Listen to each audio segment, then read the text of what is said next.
Hello everyone, welcome back to my channel. ഇന്ന് നാം 1ാം ക്ലാസ്സിലെ മലയാളം കുഞ്ഞെഴുത്ത് പ്രവർത്തന പുസ്തകത്തിലെ യൂണിറ്റ് 1 പറവ പാറി എന്ന പാഠഭാഗമാണ് ചർച്ച ചെയ്യുന്നത്. 1ാം ക്ലാസ്സിലെ എല്ലാ വിഷയങ്ങളുടെയും ക്ലാസ്സുകളുടെ വീഡിയോ ലിങ്ക് ഈ വീഡിയോയുടെ ഡിസ്ക്രിപ്ഷനിൽ നൽകിയിട്ടുണ്ട്. ആവശ്യമുള്ളവർ കാണുക.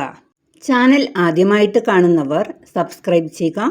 വീഡിയോ ഇഷ്ടമായാൽ ലൈക്ക് ചെയ്ത് കൂട്ടുകാർക്ക് കൂടി ഷെയർ ചെയ്ത് സപ്പോർട്ട് ചെയ്യുക. മക്കളെ, 1ാമത്തെ പ്രവർത്തനം ഇവിടെ തന്നിരിക്കുന്ന മരത്തിനും മേഘത്തിനും അനുയോജ്യമായ നിറം നൽകുക എന്നതാണ്. നിങ്ങളുടെ മലയാളം ടീച്ചർ പറയുന്നതിനനുസരിച്ച് നിറം നൽകി മനോഹരമാക്കുക. മക്കളെ, ഇവിടെ 4 വരി എഴുതാനുണ്ട്. നമുക്ക് എഴുതിയാലോ? തന തന തന തന തന തന താന പട പട പട പട പട പട പറവ. മക്കളെ, ഈ പേജിൽ എന്താ എഴുതാനുള്ളത് നോക്കാം. ഇവിടെയും 4 വരി എഴുതാനുണ്ട്. എഴുതിയാലോ?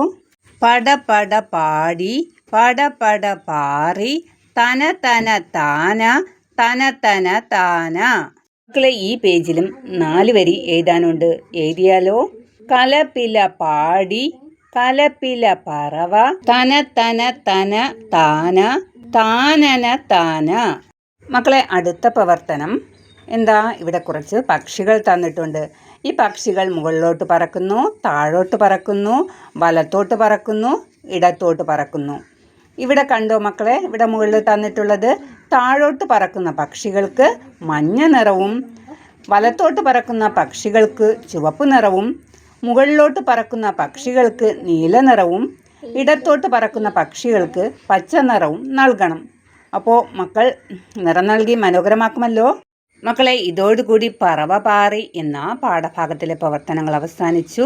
ഈ വീഡിയോയ്ക്ക് ഇതുവരെയും ലൈക്ക് ചെയ്യാത്തവർ ലൈക്ക് ചെയ്തിട്ട് പോകുക. നന്ദി മക്കളെ.